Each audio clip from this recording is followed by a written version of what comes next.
سلام به همه عزیزان، خیلی خیلی خوش اومدید به راند چهارم لیگ فرمول 1 ایران. در پیست اتریش هستیم، در لابی همکنون حضور داریم، منتظریم که یکی دو تا بچه ها ببینیم آیا موفق میشن جوین بشن یا نه. تا به اینجای کار الان ما تقریبا فکر میکنم ما 2 نفر دیگر رو داریم که دوتا فراری ها، بله دوتا فراری ها فعلا در رفت آمدن که اگه اون 2 نفر هم بتونن موفق شن 18 نفر میشیم. خدمت شما عزیزان بگم که امشب یه اتفاق عجیب اینه که اینترنت خود من هم مشکل داره و ممکنه که من این لابی لف بخورم، ولی خب حتی استریم شاید یه 2-3 ثانیه قطع شه، ولی میگم حد اکثرش 2-3 ثانیه است. سریعا برمیگردیم. حالا صحبت کردم با پشتیبانی اینترنت، گفتن که نمیدونم فلان و مشکلات و اینا.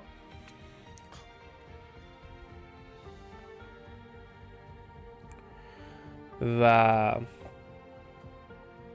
امشب هم خب فوتبال داره، برای همین ما به مناسبت بازی رئال با پیراهن رئال اومدیم که دیگه دم بازی با منچستر سیتی آماده باشیم. من یه سر این پنل های استریم رو تست کنم. الان 17 همین نفرم اومد، یه نفر فقط مونده که کاظمه، اون یکی فراری که بشیم 18 تا و بریم تو. امشب ما 2 نفر رو نداریم، یکی خب علیرضا CF7 مدافع عنوان قهرمانیه که داره سیستمش رو ارتقا میده و خب امروز متاسفانه سیستمی نداره بیاد، ولی انشاءالله برای هفته بعد حضور داره. و خب یکی دوتا از بچهای دیگه هم به خاطر فوتبال و اینا دیگه قاعدتا پیش بینی میشد که نخون حضور پیدا کنن با توجه به اینکه بازی مهمیه امشب در چمپیونز لیگ. ولی خب ما اینجاییم، پیست اتریش که از خفن ترین پیستایی که ما توی ای اسپورت و سیمولیتور میتونیم توش مسابقه بدیم، به خاطر اینکه پر از کفیه و DRS منطقه ترمز سنگین، همین باعث میشه که مسابقه دادن رو جذاب کنه و البته تعداد برخوردها هم احتمالا خیلی کم نباشه. امیدواریم که برخوردی صورت نگیره، ولی خب اگرم صورت گرفت خیلی دور از انتظار نیست. یه مسئله دیگه ای که هست اینه که توی این پیست ترک لیمیت خیلی زیاده، یعنی اینکه شما تا انتهای دوره 36 ممکنه ببینید گاهن بچه ها حتی 12 9 مثلا 15 ثانیه پنالتی دارن، به خاطر اینه که محدوده پیست به خاطر همون مارجین های کوچیک که بخوان سریعتر برن یه کمی کوچیکه، مخصوصا توی پیچ آخر، پیچ 4، دوره پیچ 6 و 7. اینا همه باعث میشه که دوستان به بیرون پیست برن و خب اخطار دریافت کنن. دوره ای که بچه‌هامون لفت کنن که فکر کنم مهران بنده خدا اینترنتش خداش مشکل داره.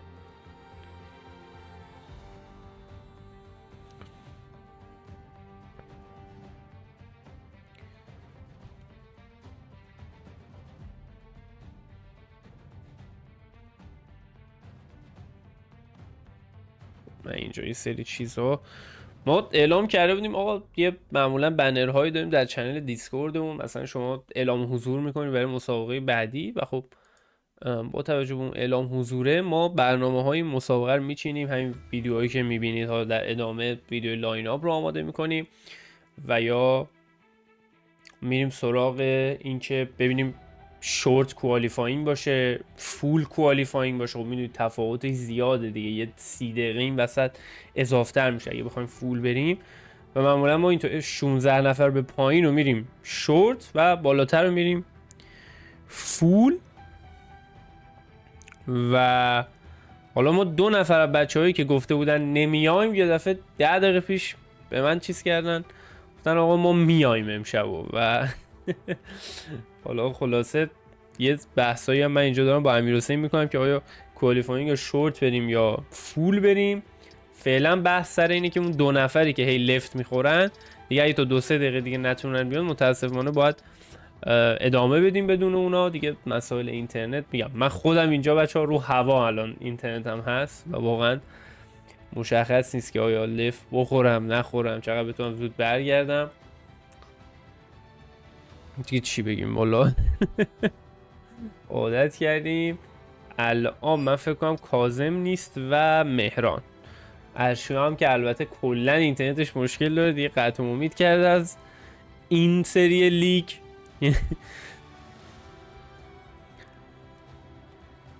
انشالله در لیگ بعدی که در بازی بعدی هم هست در افان 2024 این مشکلات اینترنتی کمتر بشه و یه کمی هم حقیقتا ای سروراشو بهتر کنه. درسته که اینترنت ایران مشکل داره ولی خب ای هم سروراش یه کمی یه جوریه دیگه. مثلا امروز فیفا من فکر میکنم که ما از صبح ساعت 9 تا بعد از ظهر ساعت شاید 6 بگم سروراش تعطیل بود. هنوزم میگن مشکل داره. اینجا من توی توییتر همین الان دارم چک میکنم، میگن که هنوزم سرور فیفا برای اونایی که خارج از کشورم هستن مشکل داره. میگم یه کمی عجیبه دیگه.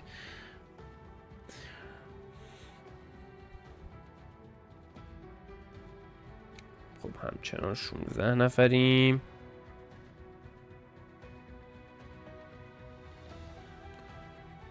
خب یه 3 ساعت پیش نوشته سرورها اوکی شده. خب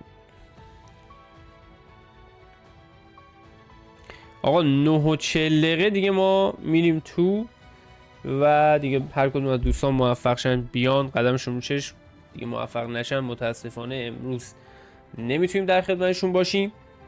اما توی این فرصت بریم بچه ها یه بار با هم دیگه جدول رو چک کنیم.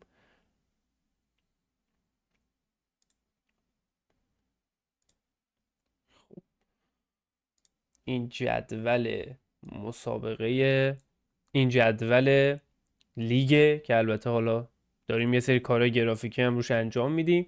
مهدی با اختلاف 24 امتیاز از هم تیمیش جلوه و فعلا دست برتر قهرمانی رو داره. علیرضا 44 نفر دوم ماه با 44 امتیاز، شد روندم شده.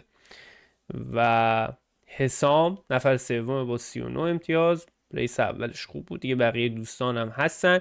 یه سری نبردهای خیلی نزدیکی هم در میدفیلد هست بین جایگاه میشه گفت 5 تا 12. کلا 20 امتیاز این ور اون ور میکنه جدولو و شما میتونید مثلا با یه برد خیلی جایگاهتون عوض شه. و دیگه ما میریم داخل بچه‌ها، در بعد از استریم حتما جدول رو میبینیم. بریم لاین اپ امروز رو با هم دیگه داشته باشیم و برگردیم به پیست.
خب دوستان خیلی خیلی خوش اومدید به راند 4 لیگ فرمول 1 ایران. در پیست اتریش هستیم، فصل دوم بچه ها هستیم. یادتون نره این موضوع رو که ما در فصل دوم پی اف ال هستیم و اینجا با 16 نفر که البته من حس میکنم سهیل، بله سهیل از کوالیفاینگ محرومه و نمیتونه دور بزنه به دلیل پنالتی هایی که در ریس های قبلی برداشته. دوستان ما اینجا یه هدف استریم و لینک دونیت رو هم خب بود از قبل، یه هدفی هم گذاشتیم. اگر یه موقع تمایل داشتید میتونید از استریم و بچه ها حمایت کنید. تمام خب حمایتاتون در قالب جایزه به بچه ها تقدیم میشه دیگه با توجه به اینکه شرایط لیگ طوریه که ما سعی میکنیم که به برنده و نفر دوم و نفر سوم یه ریواردی بدیم. اگر حالا یه موقع علاقه داشتید خوشحال میشم که از لینک دونیت استفاده کنید. اولین ماشینی که میاد بیرون ماشین آروین هستش. در مسابقه قبلی با یه اشتباه عجیب و غریب خودش رفت توی دیوار و خب مسابقه‌ای که میتونست راحت روی سکو تموم کنه رو به جایگاه پایین جدول عوض کرد، ولی این مسابقه اومده و از برتری ماشینش یک بار دیگه استفاده کنه. من لایو تلمنتری رو هم بچه‌ها براتون روشن می‌کنم. یه سر هواشناسی رو هم ببینیم که خبری از بارون نخواهد بود. لایو تلمنتری رو سمت راست دارید. مهران همین ابتدای کار لفت میخوره و نشون میده که اینترنتش مشکل داره. لایو تلمنتری رو سمت راست، سرعت لایو بچه‌ها، دنده‌ای که داخلش هستن و میزان ترمز و دور موتورشون رو هم میتونید ببینید. همچنین پدال و گازشون هم میتونید تماشا بکنید. اولین ماشینی که دور سری میزنه برای ما آروین خواهد بود با ماشین ردبول خودش در پیست ردبول رینگ اتریش، پیستی که خب یه جورایی دیگه مال ردبوله و این طی چند سال اخیر هم ردبول روش دامینیت خوبی داشته. دیارسش رو باز میکنه بعد از پیچ یک. این قوسی که تماشا میکنید الان روی آنبورد ماشین ردبول هستیم پیچ 2 و یکی از سخت ترین پیچ های تقویم فرمول 1 پیچ 3 پیست اتریش به شخصه برای من سخت ترین پیچیه که کلا تا الان دیدم و خب این پیچ رو به نظرم آروین خوب زد و دیارسش رو دوباره باز میکنه. تاپ اسپید ماشین به 320 کیلومتر 23 کیلومتر در ساعت میرسه. به پیچ 4 باید یک لاین باز رو اینجا داشته باشه و حالا سعی کنه که در ادامه دور خودش روی ریسینگ لاین بمونه. بالا سمت راست هم میتونید شماره پیچی که دوستان داخلش هستن رو ببینید. به حال برای اطلاعات داخل پیست خیلی این چیزا به درد بخوره و الان میبینید آروین در پیچ 8 حضور داره. سکتور 1 بنفش، سکتور 2 بنفش میره که دور خودش رو تموم کنه. البته اینو هم بگیم به خاطر اینکه کسی هنوز دور نزده قاعدتا سکتورها به نام خودشه داخل پیست رو هم میمونه و نگه میداره. تایم یک رو با 1:5:081 و پشت سرش امیرعلاییه که سعی میکنه یه دونه تو این ردبول بگیره و میخواد در واقع با این خلأ هوا کمی توی کفی سریعتر بره. ماشین ردبول کدوم طرفو انتخاب میکنه برای اینکه بهش راه بده؟ خب کاملا میره بیرون که دور امیرعلا رو به هم نزنه. امیرعلا به پیچ سوم میرسه. تقریبا بین 130 تا 110 متری شما باید ترمز بگیرید مگه اینکه دیگه حالا خیلی به ترمزاتون مطمئن باشید و بخواید ریسک کنید. به سمت پیچ 4 ماشین آلپین مدافع عنوان قهرمانی تیمی و امیرعلایی که با توجه به اتفاقات سیزن اول نایب قهرمان سال پیش هم بود. حالا کاری نداریم، یکم خوش شانس بود و مسابقات رو با حالت عجیب میبرد، ولی خب این اتفاقی که افتاد. حسام فعلا تایم 1 رو میزنه. دوستان کوالیفاینگ همین یه مرحله است و شما هر چقدر دیگه تایم بزنید تایمتون همینه. فعلا حسام در جایگاه پول پوزیشن قرار داره. من دارم میگم ببینم کدوم یکی از بچه‌ها توی دور سریه، چون امیرعلا که دورش اینولیدیتد شد حتی اگر تایمش خیلی خوبم باشه همونطور که مشاهده میکنید ثبت نشد، مپش قرمزه. فعلا حسام زننده پول پوزیشن در مسابقه سیلورستون در کشور بریتانیا در جایگاه اول. سامان پول سیتر ما در مسابقه مونزا دومه و این سه نفری که این دو نفری که در تعیین خطای این فصل پی اف ال آمارشون خیلی خوبه.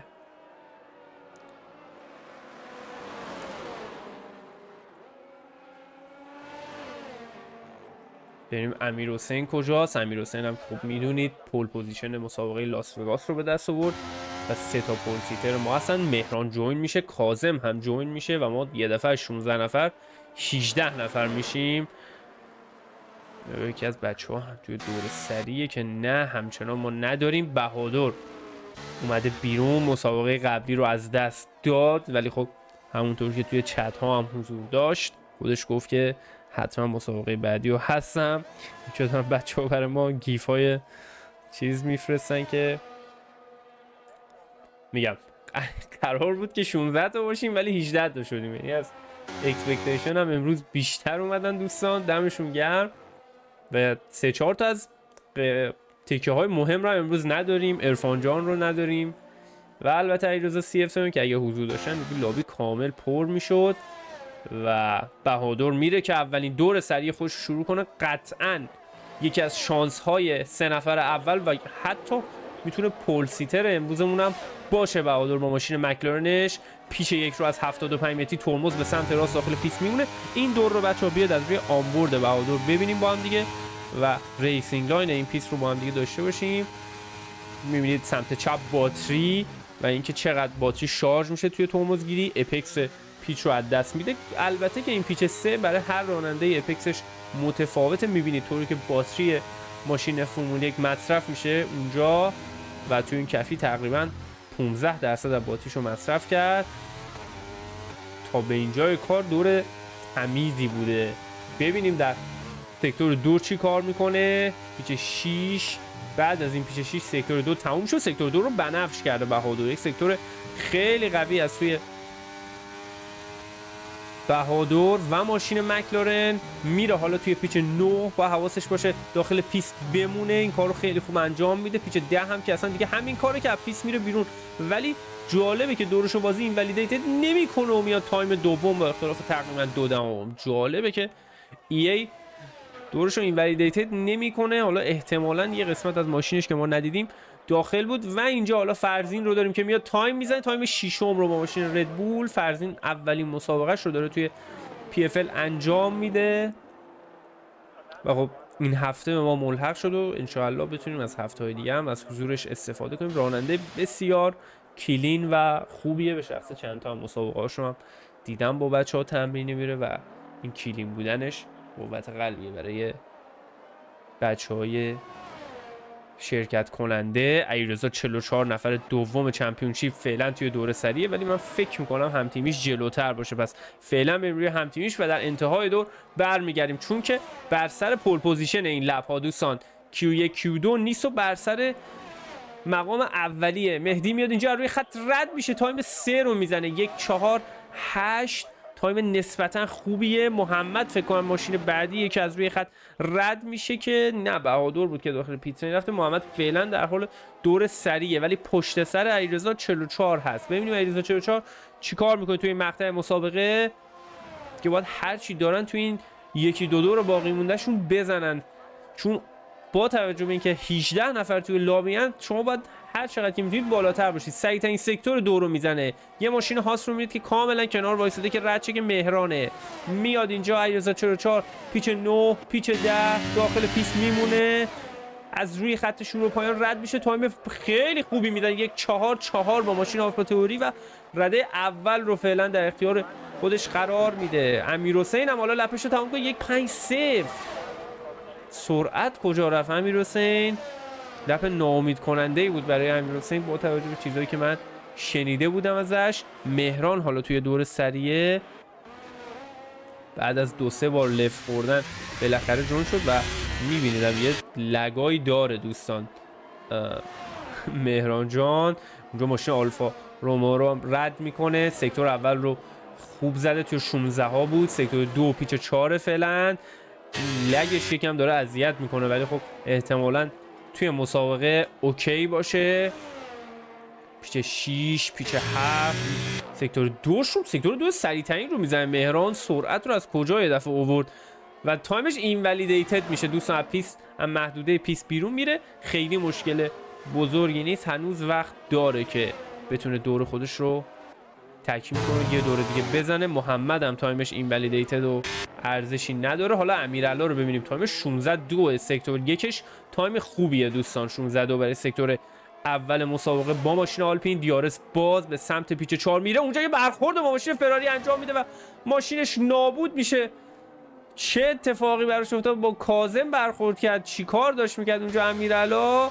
تصادف بزرگ کوالیفاینگ از سوی ماشین آلپین. میبینیمشون گوشه افتاده ماشین و له شد کامل سیستم تعلیق سمت راست جلو و حالا رپسی که دور سری خودش رو شروع میکنه. اولین تصادف ما توی کوالیفاینگ داشتیم. فکر کنم روی اشتباه خود امیرعلا بود که اونجا اومد و خواست یه لحظه خلأ هوا بگیره، ولی انتظارش رو نداشت که ماشین فراری اینقدر آروم بره. حالا بعدن توی ویدیوی پنالتی ها بهش میرسیم. صحبت از ویدیوی پنالتی ها شد من گفته بودم که یک شنبه ویدیو رو آپلود میکنیم، منتها یه تأخیری شد. انشاءالله از هفته دیگه به موقع و سر وقت این ویدیو ها آپلود میشه. ببینیم سپر جمع دو سکتورش چه تایمی هست. 45-4 برای ماشین آلفا رومئو تایم خوبیه.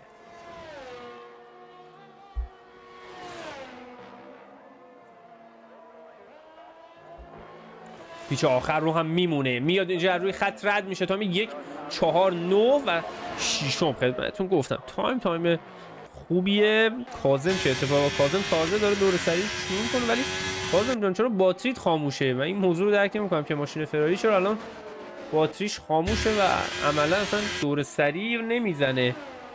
خیلی محمد پشت سر بهادر و هم تیمیش هم حضور داره و که بهادر دور رو کنسل میکنه، محمد هم همین کار رو انجام میده. یه حرکت ناهماهنگ از سوی راننده های آلفا.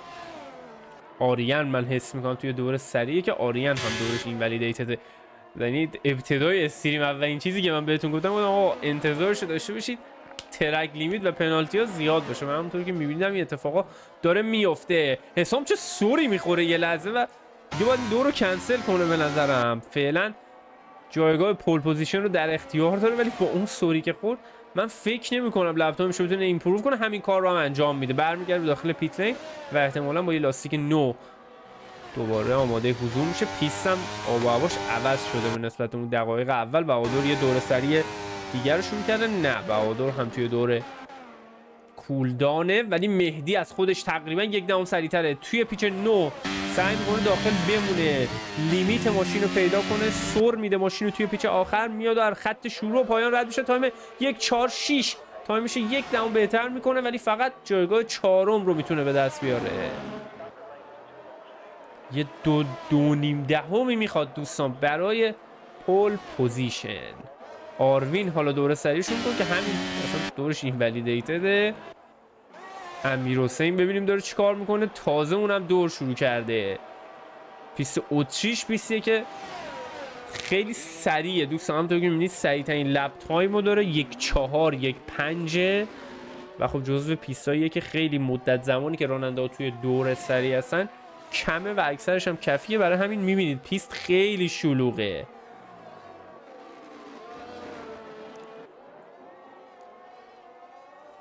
تازه ما 2 نفر رو هم نداریم. سهیلی که دیگه محروم از دور زدن و امیرعلایی که ماشینش ساسپنشنش ترکید و ادامه نتونست بده. توی 2 سکتور اول امیر از تایم خودش کنتره. 1 سکتور داره که تایمش رو بهتر کنه و به نظر نمیاد این کار رو بخواد انجام بده. برمیگرده داخل پیت لین. هوا هم کم کم داره خنک میشه و با خنک تر شدن هوا شرایط پیست کاملا عوض میشه. یه سری از ستاپ هایی که با توجه به آب و هوای گرمتر هستن دوستان میرن و الان بادای لاستیکشون احتمالاً یه کمی بیشتر میکنن. هادی توی پیچ 9 با بیشتر کردن باد میتونن لاستیکشون رو گرمتر نگه دارن و حالا ببینیم هادی اول از کجا میاد رد میشه. هادی تایمش خوب نیست، تایم 13 میتونه بزنه دیگه. هر چقدر دوستان لاستیکاتون گرمتر باشه توی پنجره عملیاتی شما بهتر میتونید چسبندگی داشته باشید، ولی با حواستون باشه دیگه زیادی داغ نشه و به قول بچه‌ها نسوزه این لاستیک، چون اگر زیاد داغ باشه از اون طرف مشکل داره و دیگه ماشین اووردرایو میشه و کاملا کلا لاستیکتون زیادی گرم باشه سر میخورید، لاستیکتون زیادی سرد باشه بازم سر میخورید و این چیزی که ماشین فرمول 1 داره. هیچ کدوم از بچه‌ها هم در حال ایمپروو نیستن. یعنی هادی هم تایمش خیلی آفه، عابد هم تایمش مثلا دورش اینولیدیتده، همه دیگه رفتن تو که این دور آخری بیان بیرون و حسام اول از همه اومده بیرون. به نظرم تایمینگ خوبی رو حسام انتخاب کرده برای بیرون اومدن. حسام و بهادر، آیا حسام میتونه 1/9 بچه‌ها اگه سریع‌تر بره پول پوزیشن رو داره، ولی خب احتمالاً رقیب‌هاش هم تایمشون رو بهتر میکنن. بهادر گویا قراره زودتر شروع کنه. این بازی‌هایی که دوستان دارن با هم دیگه انجام میدن سر اینکه حالا کی بتونه اونجا یک کمی تمرکز اون یکی رو به هم بزنه و همون نیم دهم میبینید الان نیم دهم تفاوت اینه که شما اول شروع میکنی یا نفر دوم. بهادر دور سریع خودش رو شروع میکنه، دور اوتلپش تموم میشه و با لاستیک های گرم در پنجره عملیاتی حالا پیچ یک رو رد میکنه. دیارس باز که دیارسش یه کمی دیرتر از اون حد عادی باز که یه لحظه میره تو چمن، به نظرم یه کمی تمرکزش افتاده، حالا نمیدونم سر چی. وارد پیچ 3 میشه، باید ببینیم که چقدر میتونه پیچو خوب بزنه و واقعا هم پیچو تر تمیز زد. بهادر میره حالا به سمت پیچ 4. روی نمای سینماتیک میمونیم با هم دیگه ببینیم ترمزگیری رو چقدر میتونه دقیق بگیره و به نظرم این پیچ رو هم بهادر خوب زد. بهادر روی دور خوبی قرار داره و میتونه برای جایگاه بالاتر از خودش رقابت کنه. فعلا در جایگاه سوم با تایم 1:4.6 قرار داره و 0.2 ثانیه نیاز داره برای کامپیت کردن برای دو نفر اول، ولی فعلا اون تایم رو نداره. سکتور اولش، سکتور دومش بنفشه، ولی فعلا اون تایمی که نیاز داره رو نداره. میاد داخل پیچ 9. هنوز بچه‌ها 2 تا پیچ مونده، 2 تا پیچی که خیلی داخلش مهمه. یه برخورد رو ما اونجا داریم بین ماشین آلفا رومئو و مکلارن و بهادری که دورش اینجا خراب میشه. ماشین مکلارن، ماشین آلفا کدومشون بود؟ آیا آریم بوده؟ بله که آریم بوده. این برخوردیه که داریم. حالا حسام میاد دور خودش رو تموم میکنه، تایمش رو فقط 30,000 ثانیه بهتر میکنه و با 16,000 ثانیه پول پوزیشن رو از دست میده. دوستان مهدی حالا کجاست؟ من دیگه با حواسم باشه کی توی دور سریعه و داره تموم میکنه. فعلا من اسم میکنم آروین داره دور شروع میکنه، پشت سرش ماشینای هاس. سامان فکر کنم سامان هم توی اوتلپ، مهران هم توی اوتلپ هستش و مهران هم تازه دور خودش رو شروع میکنه. نفر بعدی که میخواد از روی خط رد شه من اسمم رپسه. رپس تایمش رو تقریبا 2.5 تا 3 دهم بیشتر کرده. میاد و اینجا روی خط رد میشه تا 1:4.7 و جایگاه 8م. جایگاه خوبیه برای شروع مسابقه اتریش. نفر بعدی که میخواد روی خط چه یه فراریه که یا هادیه یا کاظم، که هادی تایمش 13 میمونه، تایم خوبی نیست این برای. و آریان هم که اصلا هیچی، ماشینش احتمالا آسیب دیده و خیلی دورش جدی نیست.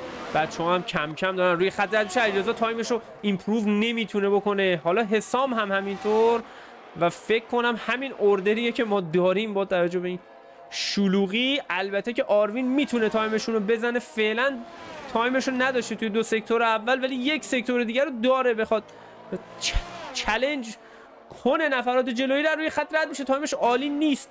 پشت سری سامان، حالا ببینیم چه میگه. سامان هم دورش خوب. دوستان هوایی که سامان سکتور 3 عالیه ولی کافی نیست. فقط بهادر مونده که اونم ماشینش آسیب دیده. چه حرکت عجیب و غریبی رو دیدیم از راننده آلفا رومئو، شبیه اون حرکتی که لوئیس همیلتون و مکس ورستاپن داشتن و حالا اونجا برخورد نکردن، اینجا تصادف داشتن. علیرضا جان خیلی خیلی خوش اومدی، جات خالی.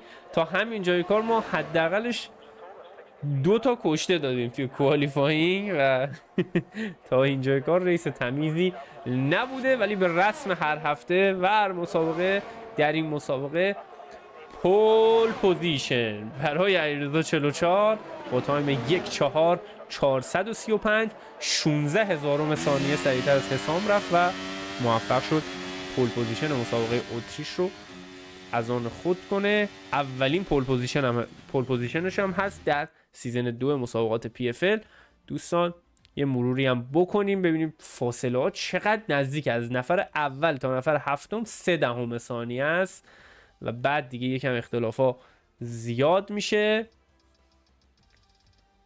امیرعلی سهیل هم که تایم نزدن، امیرعلی به قول معروف کشته شد، سهیل هم محروم بود. کاظم هم 5 ثانیه پنالتی به خاطر برخوردش با امیرعلی گرفت که در کل خیلی پیس نداشت و حالا اگرم میگم پنالتی هم بگیره 2 تا جایگاه میاد عقب.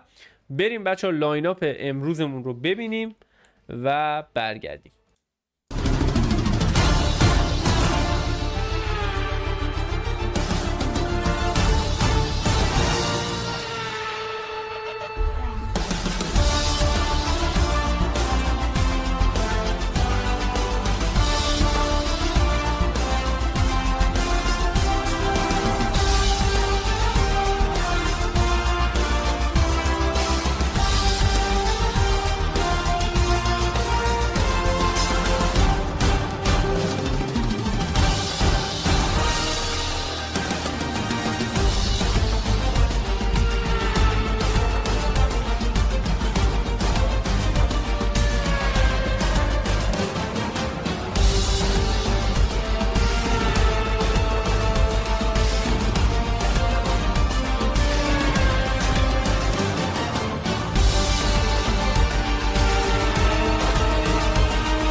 خیلی خوب دوستان، چه کوالیفاینگی رو دیدیم، انواع و اقسام اتفاق افتاد.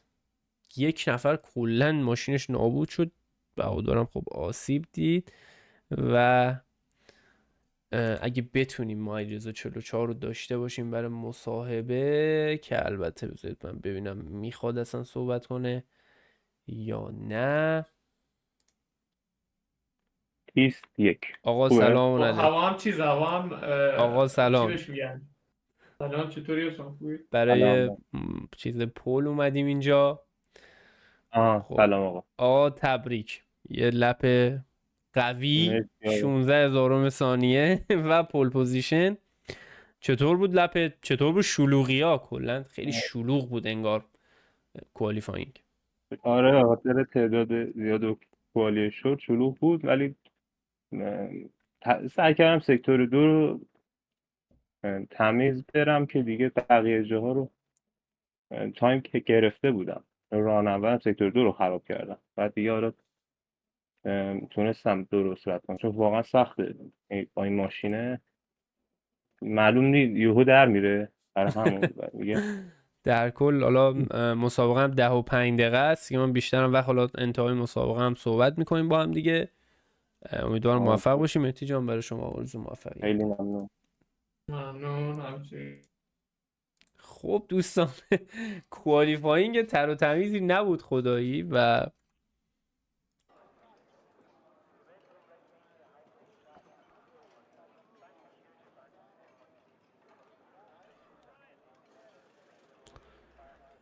امیدواریم مسابقه تمیزتر باشه. میگم با توجه به اینکه 16 نفر به ما اعلام کرده بودن که حضور پیدا میکنن، ولی الان 18 نفر توی مسابقه هست، یه 2 نفری که حالا گفتن آقا فوتبال نمیایم و تصمیم گرفتن بیان.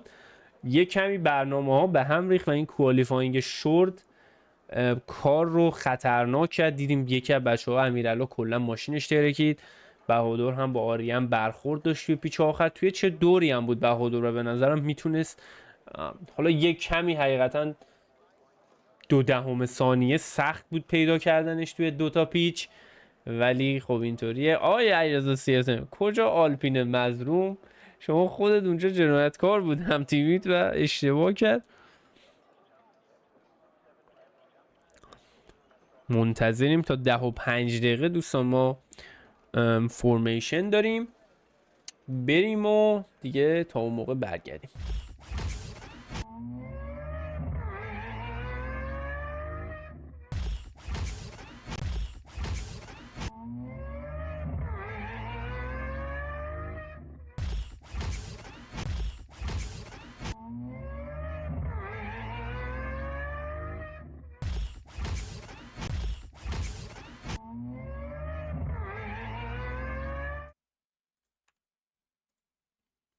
خیلی خوب آقا، بریم ببینیم چه اتفاقی در این مسابقه اتریش میفته. تا لحظاتی دیگه مهران دوباره لفت برده و من میگه اوه اوه. مهران بتونم سریع اینوایتت کنم.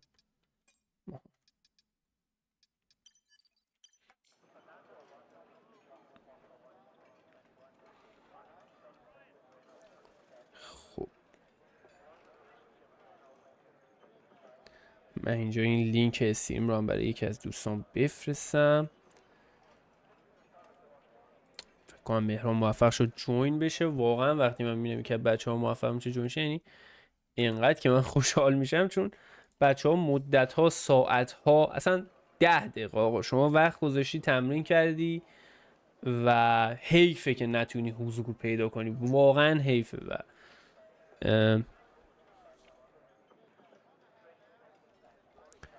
خب یکی از بچه ها گویا توی وایس چت اشتباه رفته. من یه چک کنم توی وایس چت مکلارن شما باید باشیم.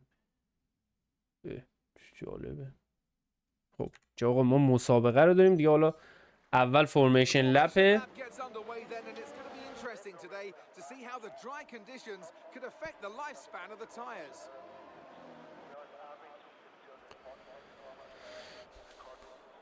دوستانی که از بچه ها وایس چت اشتباه رفتم. من واقعا کاری از دستم بر نمیاد. بذارید موو تو میتونم مووش کنم. خب مووش دادم توی وایس چت تیم خودش، ولی خب اونجا هم تیمیش نیست.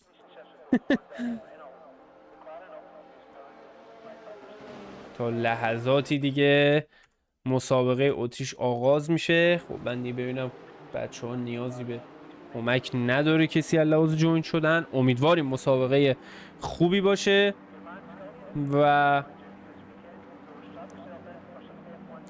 تا لحظاتی دیگه خاموش شدن چراغ رو داریم. این چه نماییه که واقعا الان بازی داره به ما میده.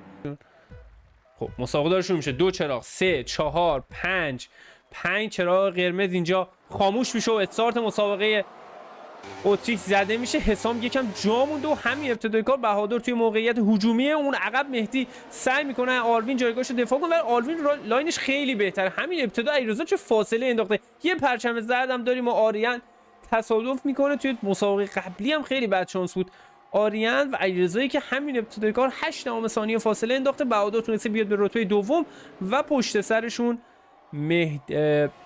حسام و مهدی حضور دارن که خب سعی میکنن به جایگاه بالا و سکو برسن. همین ابتدا از 1 ثانیه بعد شاهین ریتایر میشه. شاهین ریتایر میشه. سیفتی کار ما داریم اینجا. سیفتی کار ما داریم اینجا. برخوردی که بین فرزین صورت گرفت همین 30 ثانیه پیش. علیرضا داشتم میگفتم راننده کلینیه و حالا ریتایر میشه. شاهین و فرزین هم اسمین برای میشه. شاهین که واقعا میتونست یکی از شانس‌های اصلی مسابقه باشه. حالا باید صحنه‌ها بررسی بشه ببینیم دقیقاً چه اتفاقی افتاده. بله کاملا درست میگی و علیرضا 44 که داشت میرفت و الان سیفتی کار یه جورایی متوقفش کرده. تلمنتی سرعت بسیار بچه‌ها رو عالی رو از ببینیم. علیرضا شاهد بودیم. واقعا استارت فوق‌العاده بود. هواشناسی هم به ما میگه که کلا آفتابه، یه ذره هم ابر نیست. علیرضایی که حالا باتری هم خیلی مصرف نکرده بوده. چرا حالا اینقدر سریع داره میره؟ من جالب این موضوع که گپه کم نمیشه تا بهادر. خب لابی هم گویا یه سری مشکلاتی رو داره. علیرضا داره لگ میخوره. حسام و بهادر سعی میکنن اونجا برخوردی روی موقع شکل ندن. بریم ببینیم آیا دمیج دیده این ماشین ردبول. به نظر نمیاد. و حالا هادی داره چیکار میکنه. هادی پشت سیفتی کار چرا توی چمن ها بود و بالش هم آسیب دیده. پشت سیفتی کار بچه‌ها بالشون آسیب میبینه. از عجایب این موضوع. علیرضا ببینیم نتش درست شده یا نه که بهتره. امروز ما یه تمرینی هم بودیم با علیرضا همینطوری بود مشکل اینترنتش. 5 ثانیه پنالتی بابت برخورد بین فرزین و هادی.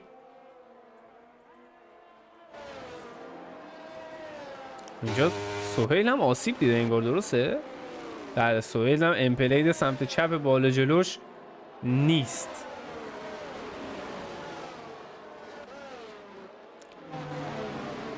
در رتبه های اول جابجایی رو داشتیم که بهادر تونست رتبه دوم رو از آن خودش کنه. سامان هم حالا از آروین رتبه پنجم رو گرفته، ولی آریان هم ضرر زیادی رو کرده. ولی با توجه به سیفتی کار الان به بعضی سود رسوند و به بعضی ضرر. آریانی که یه جورایی همون پیچ اول برخورد داشت، دیدید که تونست برگرده. هادی هم میره به پیت استاپ، میخواد کلا بالا جلو نداره ماشین فراری و بالش رو عوض میکنه. اونجا سهیل هم همین کار رو انجام میده. سهیل لاستیکای سافت، این دیگه یکم عجیب بود. خب من یه پنل پیچی که دوستان توش هستن رو هم روشن کنم که روشنه و دیگه در انتهای این دور ما پایان سیفتی کار رو شاهد خواهیم بود.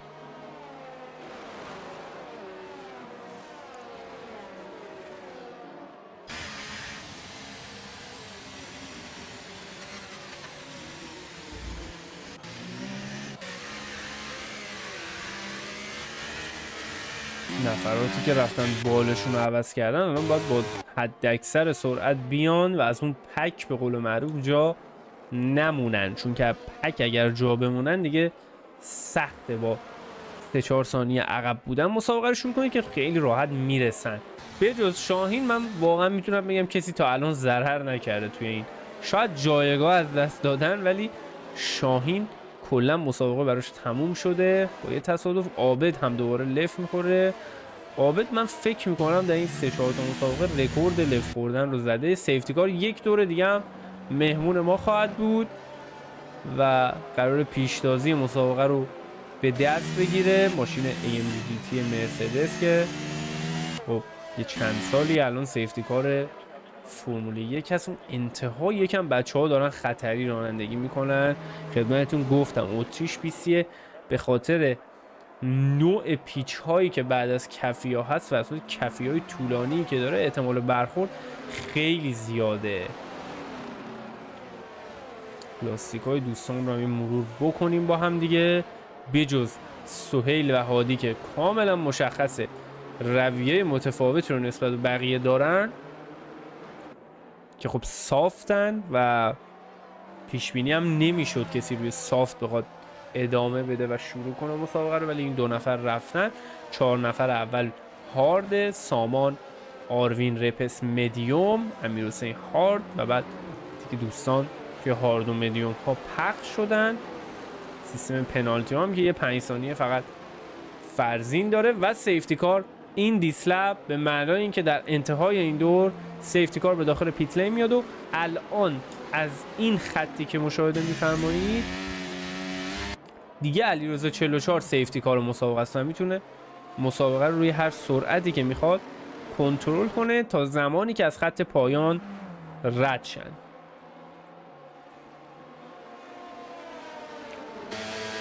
هیچ کدوم از ماشینا حق سبقتگیری رو ندارن و تا 2 دوره بعد از سیفتی کار هم ما دیارس رو فعال نخواهیم داشت. ببینیم علیرضا 44 چه زمانی رو برای استارت خودش انتخاب میکنه. سنتراس تلمتری کامل ببین دیگه گازو پر کرد، استارت رو رسما میزنه، چه استارت خوبی هم میزنه. بهادر یه لحظه جا موند ولی خیلی سریع بهادر خودش رو سعی میکنه برسونه.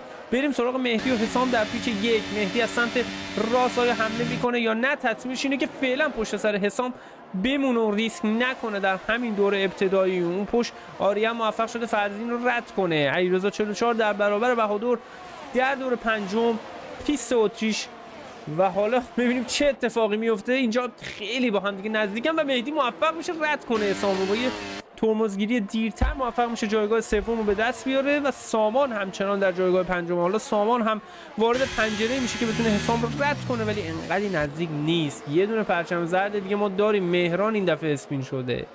مهران این دفعه اسپین شده.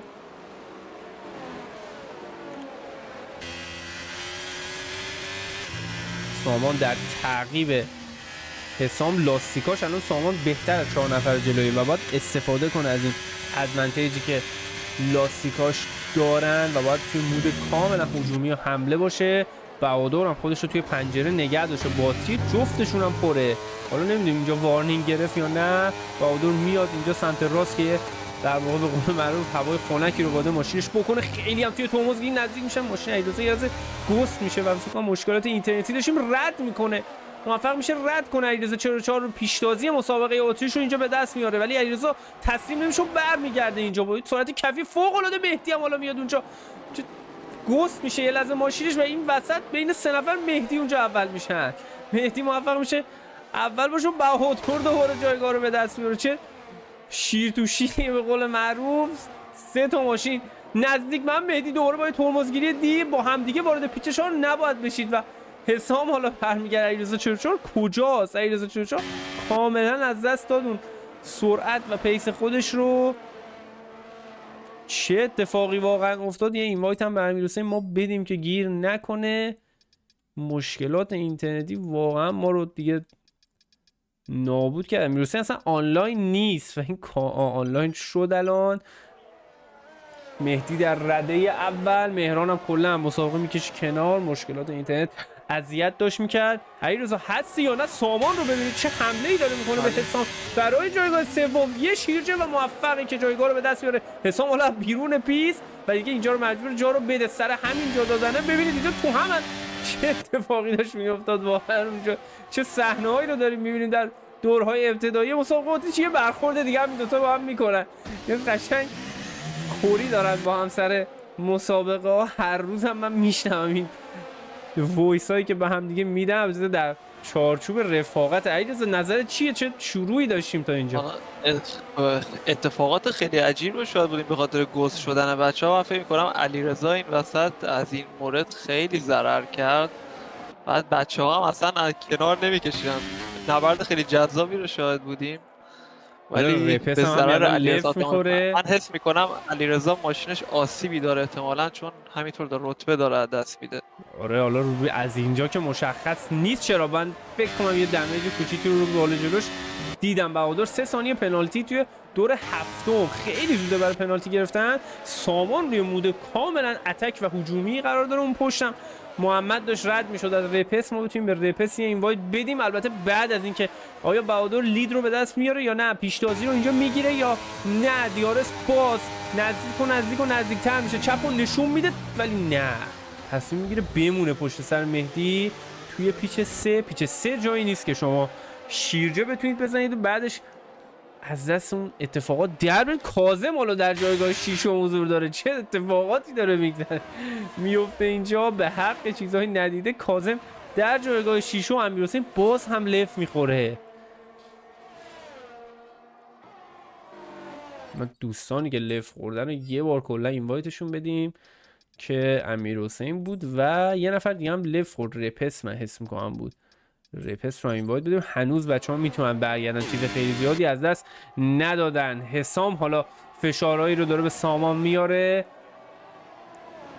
5 نفر اول دوباره پک شدن. ما کلا توی مسابقاتمون 6 7 نفرن میچسبن به هم و از این قطار استفاده میکنن و الان میبینید همون نفراتی که تو مسابقه قبلی بودن اینجا هم هستن، با تفاوت اینکه بهادر بهشون اضافه شده. فرضین 3 ثانیه پنالتی رو دریافت میکنه.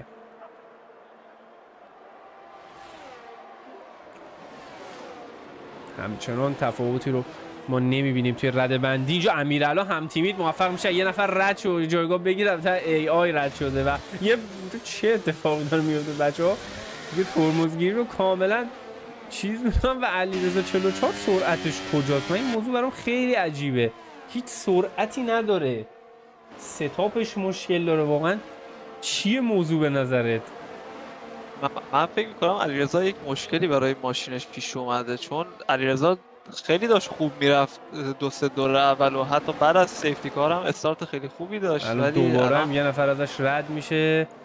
انگار هیچ پیسی نداره و هم از داخلش رد میشه. این مشکل اینترنتی هم داره. لفت نخورده ای وقت علیرضا، شاید من فکر نمی‌کنم لفت خورده باشه، ولی حالا یه ارتباطی باش میگیریم. من ندیدم پیام لفت خوردنش رو. عابد لفت میخوره، کاظم هم 3 ثانیه پنالتی میگیره ولی نفرات اول همچنان چسبیده به هم دارن حرکت میکنن. حیف که بهادر 3 ثانیه پنالتی رو داره. 5 نفر در کمتر از 3 ثانیه اینجا با هم دیگه هستن. امیرعلا 3 ثانیه پنالتی بابت ترک لیمیت در درگیری که با هادی داره. هادی و امیرعلا میبینید با هم دیگه تو کفی چیکار دارن میکنن. سرعت کفی ماشین فراری استفاده میکنه. الان سعی میکنه جایگاهشو برگردونه ولی دیگه فایده ای نداره. چون من واقعا نمیدونم چه اتفاقی براش افتاده. دیگه اینوایتی بهش بدیم، شاید واقعا لف خورده باشه. آقا مشخص نیست، این بازی باگ زیاد داره و شاید هم مثلا علیرضا 44 برای خودش الان رتبه اول باشه. این اتفاقات زیاد دیدیم که بیفته. امیرحسین دوباره لف میخوره. شب بعد اینترنت رو داریم ولی خب 5 نفر اول هنوز نزدیکن و حالا این یه شانسیه که تیمایی که عقب افتادن یکم نزدیک بشن، مثل مرسدس که فعلا جایگاه دوم تیمی رو داره و با یه نتیجه خوب میتونه امروز یه چند امتیازی نزدیک شه با آلفا تئوری که فعلا یکی از راننده‌هاش توی ناکجا آباده و واقعا توی ناکجا آباده. علیرضا اصلا من نمیدونم چه اتفاقی براش افتاده اینجا و به نظرم خودش داره رانندگی میکنه. حالا دیگه با این داون شیفتی که داد کاملا مشابه. دیارسش هم باز نمیکنه، دیارسش رو باز نمیکنه. واقعا چه اتفاقی؟ ما چی رو داریم اینجا میبینیم که ما نمیدونیم؟ من حس میکنم مثل اتفاقات آره. پیامی سیزن قبل احتمالاً لابی برای علیرضا دیسینک است. منم بسیار همین زیاد. فکر رو دارم. آخه همتیمیش اونجاست، همتیمیش میتونه بهش بگه که کجا قرار داره، ولی این سبک دنده‌ای که عوض کرد من قشنگ متوجه شدم که بات داره ماشین رانندگی میکنه. علیرضا اصلا لف میخوره، بالاخره این اتفاق میفته. به نظرم همتیمیش تازه بهش گفت که آقا از دنیا بیخبری، شما برای ما 14می اول نیستی. اتفاقات عجیب. و ببین علیرضا شروع میکنه جایگاهش هم دراب شدن، همین الان 14ام بود و مشخصه که دیسینک بود لابی.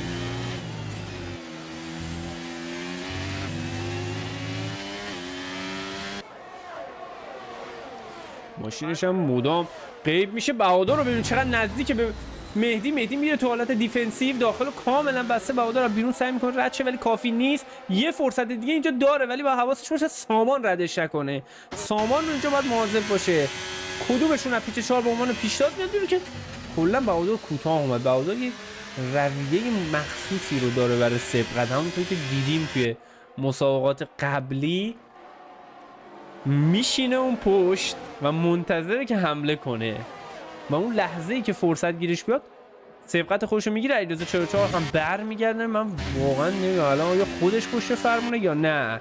تا لحظات دیگه خواهیم فهمید. تا الان که خودش پشت فرمون نیست، چون ماشین توی حالت گست قرار داره.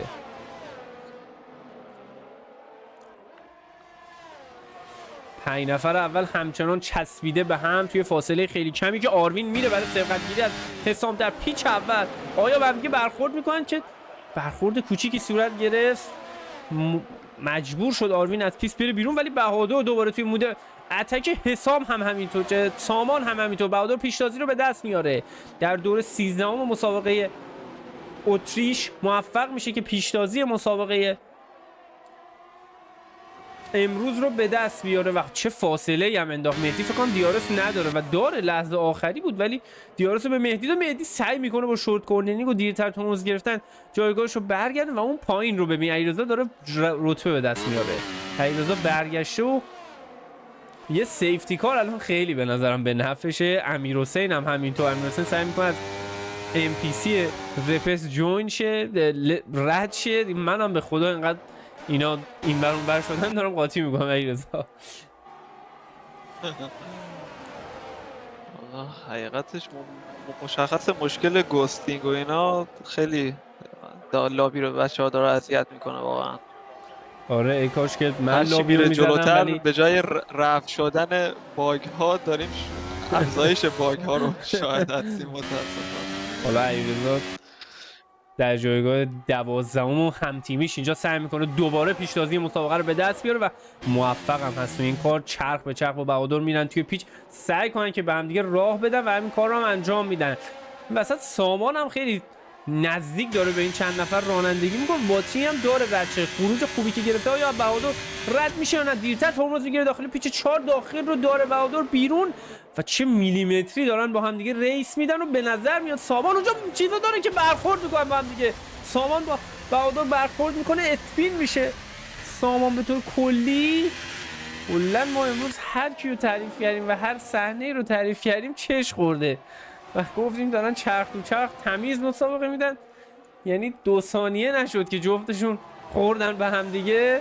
من از الان تا آخر مسابقه تعریف نمی کنم از کسی و کلا ریس و علیرضا بنده خدا ازش تعریف کردیم بابت استارت بسیار عالیش و اون اتفاق براش افتاد. ولی علیرضا ایت کوکینگ و امیرعلی حالا ولش نمیکنه، چسبیده بهش پشت سرش و علیرضا که سعی میکنه این سری امتیازها رو به دست بیاره. محمد هم که جلوش بود 3 ثانیه پنالتی دریافت کنه. اینجا جای خوبی نیست برای رد شدن و اینم یه قطار دیارتسی هست. کلا ما الان 2 تا قطار دیارتس داریم، یکی دسته بچهای بالا و یکی دسته بچهای پایین و اینجا علیرضا 44 سرعت کفی رو به وضوح نداره در برابر مکلارن.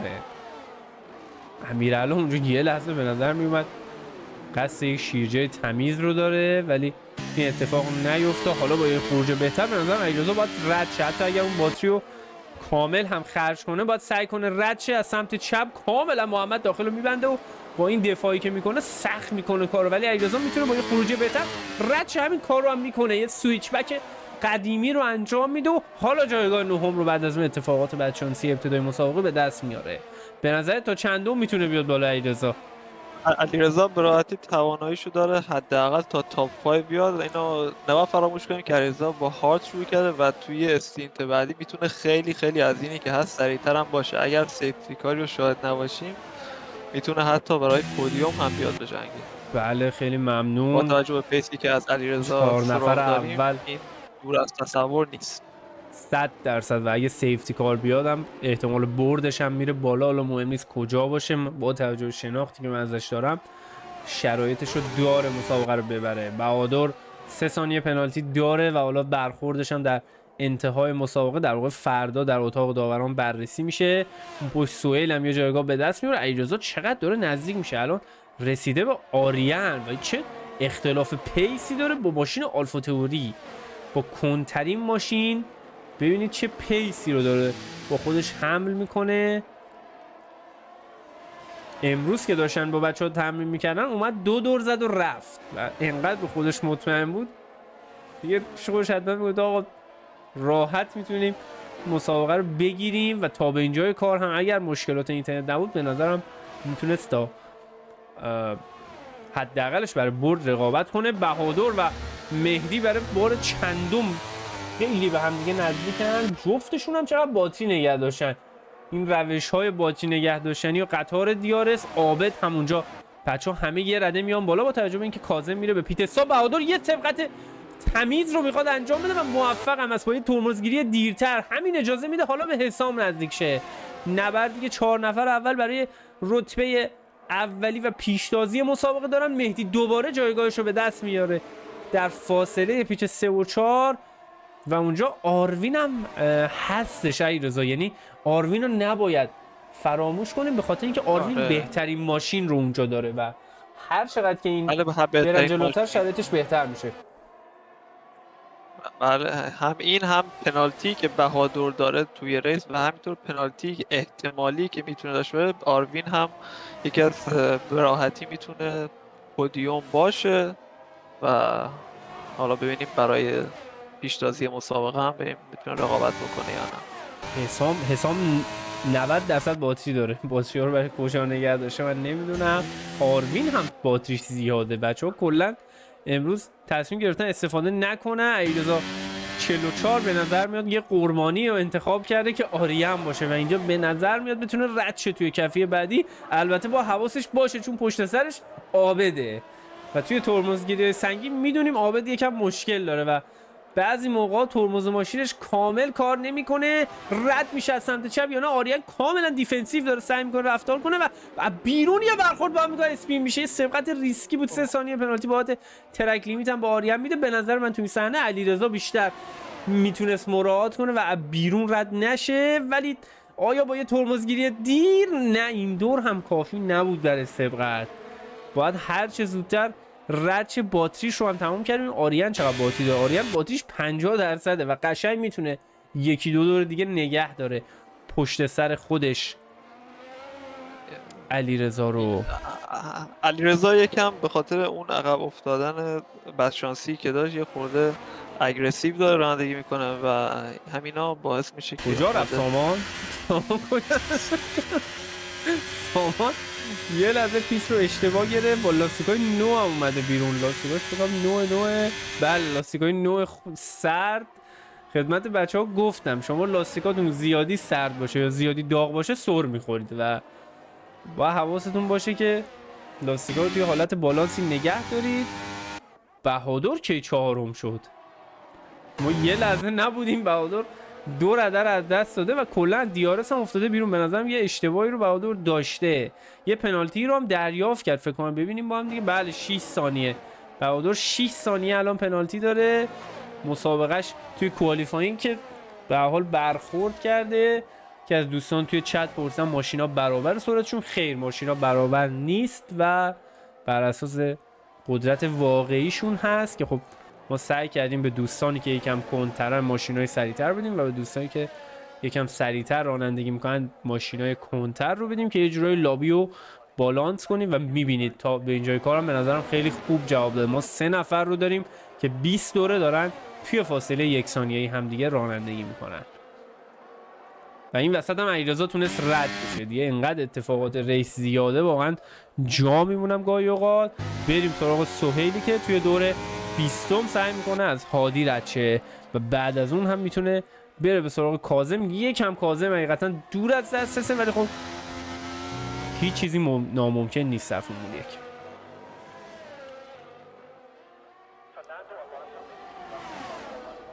3 ثانیه پنالتی برای مهدی. 3 ثانیه پنالتی برای مهدی. هایلایت مسابقه امروز میتونه همین باشه. حسام پشت سرش نمای زیبا رو میبینی از بالا جلو و لاین های متفاوت که راننده ها دارن انتخاب میکنن. پنالتی و فست اسلپه که داره میاد.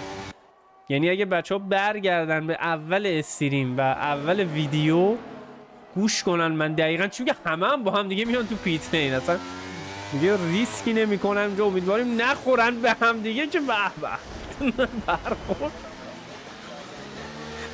واقعا خندم.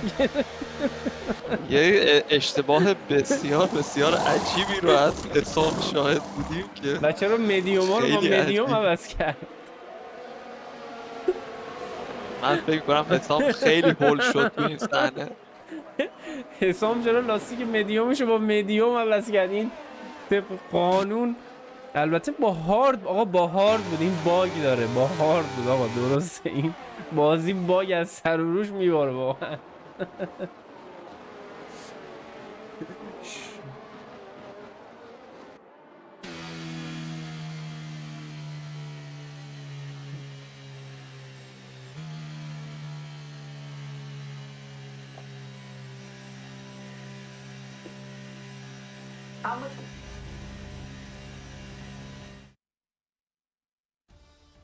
انسان بله بله میدونم. ای بابا. الو آره، من صداتو دارم دارم. همون اتفاقی آقا. دوستان عزیز ریس تموم شد.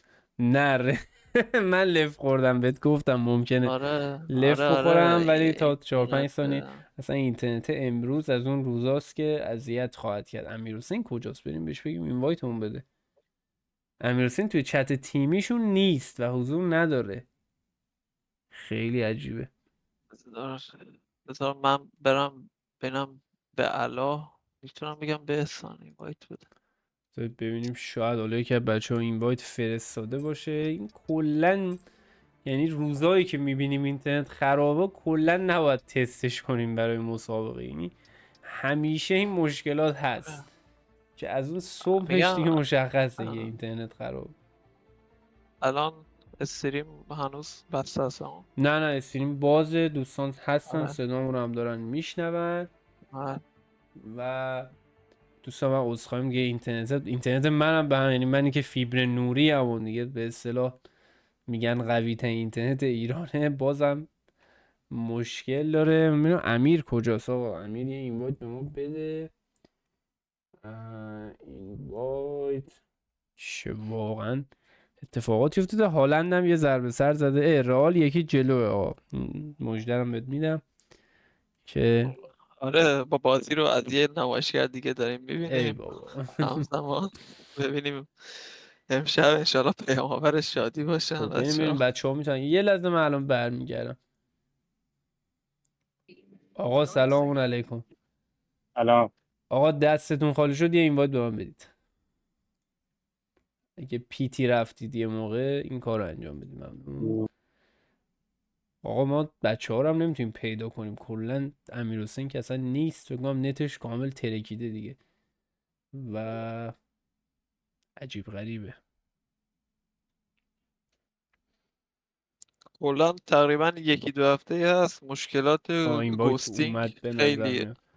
اذیت میکنه. مشکلات گوستینگ، باگای بازی و تمام این مسائل یا decision is no longer exist آقا. به نظرم دیگه مسابقه رو ما نمیتونیم پوشش بدیم بیشتر از این. امیرعلی هم یه اینوایت داده که فکر کنم اینوایتش مال لابی قبلی است مال این لابی نیست. بذار برم امیر. الو آقا محشر و حماسی آقا یه اینوایت میتونید به من بدید؟ سریع استوپن یه اینوایت بدید. برادر محمد گردن بگیر. خب آقا من این بار ندارم. بچه ها هم که دارن اینوایت میدن دوستان، من ببینم چیکار میتونم بکنم به زودی برمیگردم.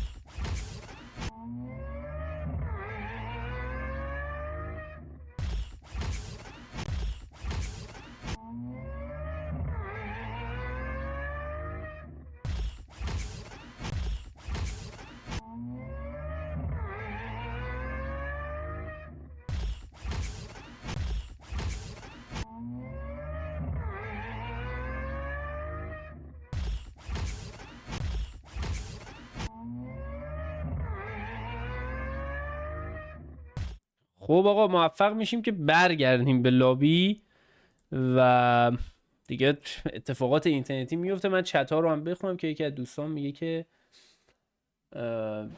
لیگ گرند توریزمو داشته باشیم. لیگ گرند توریزمو به خاطر انحصاری بودن کنسولش یه کمی خب سخته با توجه که فقط روی پلی استیشنه و ما اکثر دوستان روی پی سی هستن، شرایطش کاملا متفاوته. ولی برمیگردیم به مسابقه، جایی که مهدی توی یک پنجره قابل اطمینان در رتبه اول، پشت سرش بهادر و حسام و آروین، همچنان این 4 نفر چسبیده به هم دارن ادامه میدن. علیرضا سی اف 7 با لاستیکای جدید خودش هفتمه و چه ریکاوری کرده علیرضا. علیرضا با توجه به پنالتی نفرات جلویی هم میتونه با توجه به لاستیک سریعتری که داره تا پودیوم خودش رو بکشه بالا. بله 100% حسام در تعقیب بهادر و آروین هم داره جفتشون رو دنبال میکنه و چشمشون قطعا به پنالتی 6 ثانیه‌ای بهادر هست، ولی باید بهادر رو رد کنن به خاطر اینکه مهدی هم آقا پنالتی داره. اصلا ما لف خوردن ها مهدی 3 ثانیه پنالتی داره. آیا حسام راضیه به همینجا بمونه و برد رو به دست بیاره یا نه؟ چون ممکنه مهدی سریع و سریعتر بره در گذشت زمان و البته تصور کن یه سیفتی کار بیاد، یه کاملا روند این نفرات به هم میریزه. آریان حالا سعی میکنه یه سبقتی رو بگیره از سهیل، نزدیک و نزدیک میشه و سهیلی که باتریش تموم شد، آریان ولی باتری زیاد داره استفاده کنه. آیا توی حد فاصله پیچ 1 و 3 میتونه از این اختلاف ماشینش استفاده کنه؟ آریان اصلا نمیخواد رد شه آقا، دیارسش هم باز نمیکنه.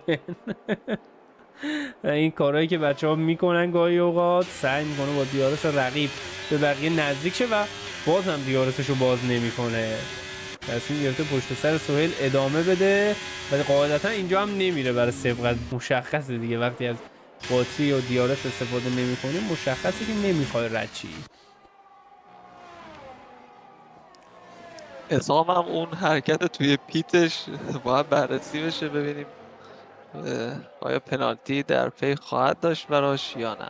حسام رو 100%، ولی چون با توجه به اینکه خب مهدی پنالتی رو دریافت نکرد احتمالش خیلی کمه، ولی میگم تمام این صحنه‌ها باید دیده شه از دوربین مهدی، از دوربین حسام و آروینی که دارن توی اینا.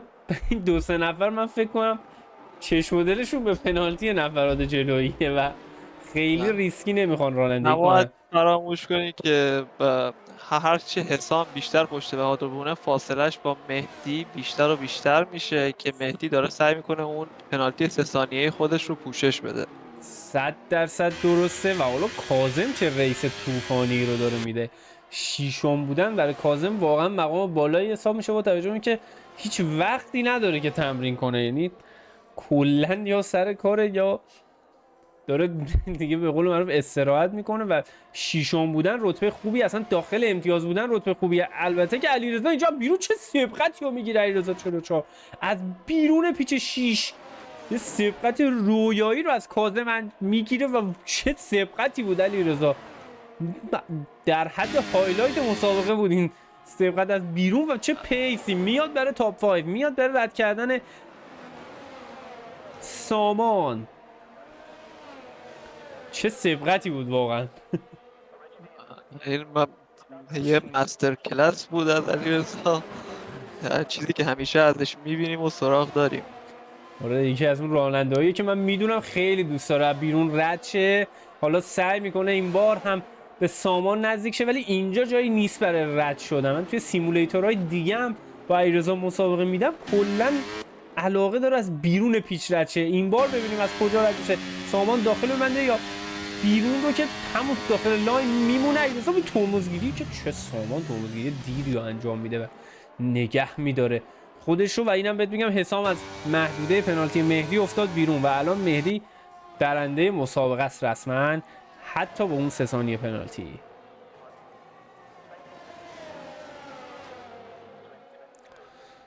و علیرضا و سامان دارن تو فاصله 1/10 با هم دیگه ادامه میدن و سعی میکنن که نزدیکشن، خیلی به هم نزدیکن.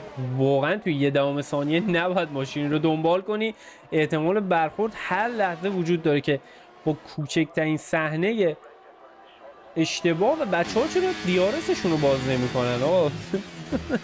دیگه سندبگ و صبر تا کی آقا. دیارس رو این بار باز میکنه. اون قسمت بال عقب که مشاهده میکنی نزدیک و نزدیک میشه، از سمت چپ رد میشه یا سمت راست که به نظر میاد این بار از سمت راست خیلی راحت سبقت خودش رو انجام میده و به رتبه 5 میاد بعد از اون بدشانسیه که بابت اینترنت داشت. حالا باید امیدوار باشه در 7 دور آینده یک سیفتی کار رو ما داشته باشیم. عابد هم داره با سهیل رقابت میکنه و اونجا چه اتفاقی افتاد؟ یه لحظه رده ها داره جابجا میشه. دوباره سامان تونسته با دیارس رد شه ولی علیرضا ردش میکنه دوباره. باتری که جفتشون هم توی باتریاشون کپیه، یعنی 1% هم فرق نداره. و حسام که کلا بهادر از 3 ثانیه‌ایش افتاد بیرون از 3 ثانیه مهدی و من نمیدونم چرا حسام موند پشت سر بهادر.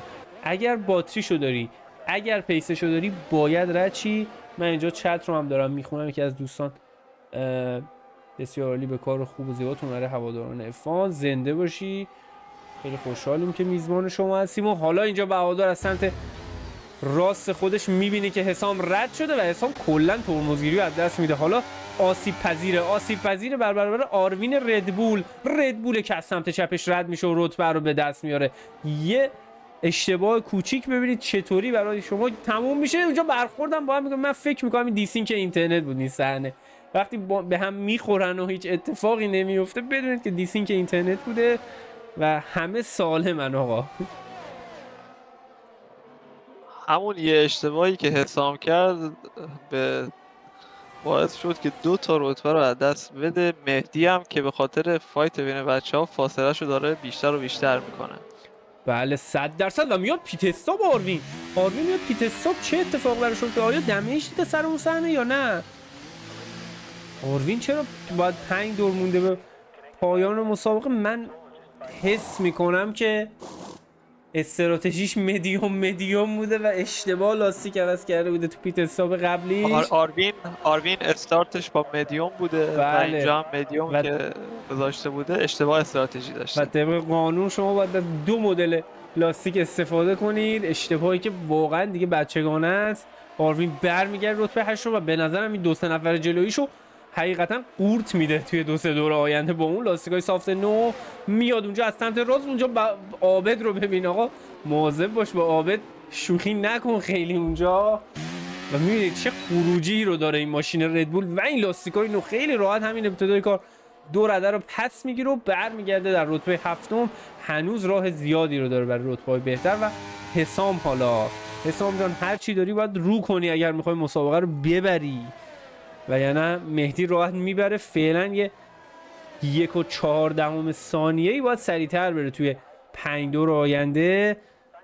چه شد 1/7، 4/5 که با توجه به 3 ثانیه الان 1 خورده بالاتره. یه دیارسی میگیره از بهادر ولی سرعت داخل پیچ ها کمه و اون سرعت داخل پیچ هاش اجازه نمیده نزدیک باشه بهش. و اون پایینم خیلی گپ زیاده. کاظم ریتایر میکنه و سیفتی کار میاد. خدای من سیفتی کار رو ما داریم. این فراری چه اتفاقی براش میفته؟ فراری ها انتحاری دارن عمل میکنن. اون یکی ریتایر میشه، این یکی اسپین میشه و آقا نمیتونی اینطوری بری پیت لین، پنالتی داره. بچه‌ها در مقابل چشم همه قانون رو زیر پا میذارن. علیرضا چه اتفاقاتی افتاد؟ سیفتی کار ما فرمول یک قانون داره، فراری های ما برای خودشون یک قانون خاص دارن. در مقابل چشم داور لیگ بچه ها قانون رو زیر پا میذارن و کلن خط پیتلین یه بدشانسی میاره مهدی اینجا، یه بدشانسی محض. هر کدوم از بابت- دوستان که پنالتی دارن الان بچه‌ها هستن و چه فرصتی داره حسام علیرضا چوچور و سامان، هر کدومشون میتونن این مسابقه رو ببرن. کلا دیگه الان مورد احتمالات شدیم و آروینی که چقدر بدشانس بود رفت فیت حساب و سیفتی کار اومد.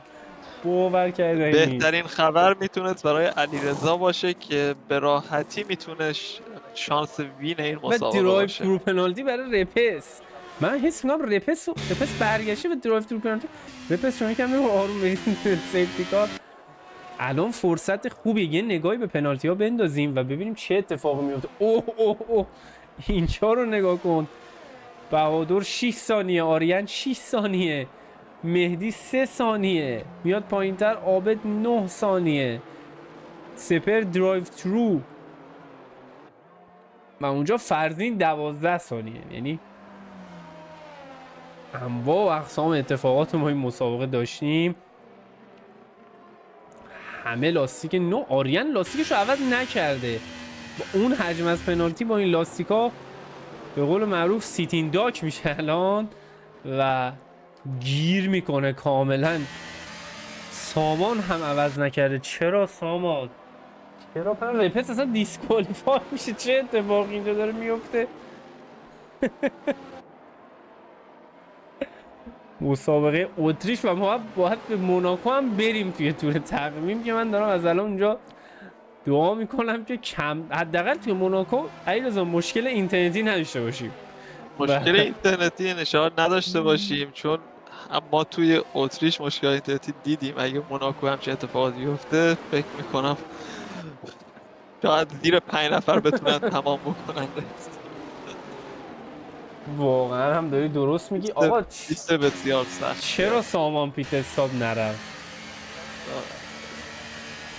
منو یاد کارهای خودم میندازه که تو مواقع حساس اون تصمیمی که باید بگیریم ما نمیگیریم. سامان با توجه به اینکه پنالتی نداره اگر پیت حساب میرفت تقریبا ششم هفتم میومد بیرون، ولی میتونست اینا دارن چیکار میکنن اینجا بچه‌ها دارن به هم راه میدن و واقعا دیگه حسام چرا توی باقالا رفت یه لحظه. بچه‌ها فکر کنم یه چششون به فوتباله. من فکر میکنم بچه‌ها یه چششون به فوتباله. به خدا بچه‌ها به شکل جالبی تو سیفتی کار از هم دیگه سبقت میگیرن. حالا البته اینم میدونیم یه موقع ای باگ میده دوباره طبق معمول و میگه میتونی رد شی، بعد میگه آقا رد نشو پنالتی داره و از این اتفاقات ای پسند. احتمالاً که نه 100% سیفتی کار در انتهای این دور میره. دوستان ما 2 دوره ریسینگ داریم و پنالتی هایی که قرار رول بزرگی رو بازی کنن و مهدی که برد رو داره میبینه داره دور میشه ازش. با هر در واقع دوری که نزدیک میشیم به پایان با توجه به سیفتی کار. شانس اول بردت کی علیرضا؟ بدون تعارف. شانس اول برد من فکر میکنم حسام شانس خیلی خوبی داشته منم به نظرم حسام شانس فوق العاده ای داره. البته بهادر هم لاستیکای نوه ولی بهادر 6 ثانیه پنالتی داره. ولی باید ببینیم اینجا سامان کجا خواهد بود. مهدی استارتش رو توی پیچ آخر میزنه و رد میشه. فعلا 4 ثانیه رو باز کرد. هیچ دیارسی هم وجود نداره، یعنی عملا سبقت گیری ممکنه. سامان چه جای پنالتی میگیره؟ در انتهای سیفتی کار سامان پنالتی میگیره و حالا اونجا بهادر چه شیرجه‌ای رو میزنه، یه ذره پوش میکنه بیرون.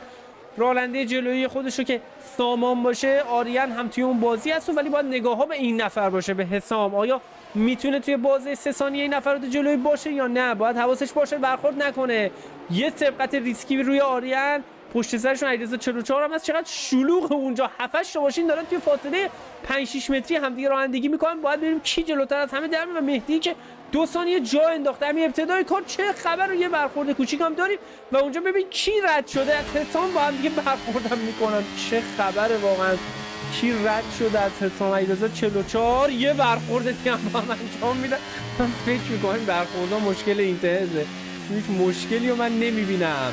از چپ رد میشه یا از راست. آریان سعی میکنه دفاع کنه در برابر علیرضا 44 و خب با این نتیجه مهدی مسابقه رو میبره.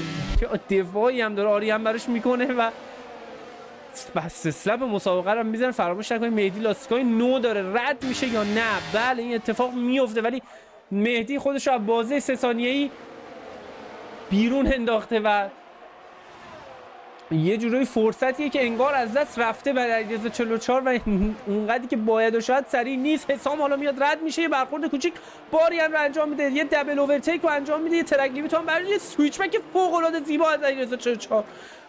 چه سبقتی میگیره اونجا از 2 نفر بعدی. حداقلش اینه که دیگه میتونه 1-2 کنه. با این نتیجه 1-2 آلفا تئوری شاهد هستیم. آروین رتبه 4م، حسام رتبه 5م. همه دوستان لاستیک نو دارن و حالا سامان رو ببینید. سامان 10م اسپین شده. لاستیک عوض نکردن این تبعات رو هم داره. اون پشت حسام و آروین رو با هم ببینید دوستان، یکم به هم دیگه راه بدید. به خدا کسی ضرر نمیکنه. تو هم دیگه دارن رانندگی میکنن این 2 نفر. مهدی اینجا از خط شروع و پایان رد میشه، هیچ چیزی برده اون عوض نمیکنه. چه اتفاقی این 2 نفر دارن چیکار میکنن با هم دیگه؟ واقعا من دیگه نمیدونم چی بگم. آروین 3 ثانیه پنالتی دریافت کنه، مهدی اول، علیرضا دوم و حسام جایگاه آخر سکوها رو به دست میاره. و بچه جایگاه 4م جالبی از سهیل شاهد هستی. سهیل از کجا اومد؟ خدای من سهیل از کجا اومد و 4م شد؟ یک کامبک بسیار زیبا.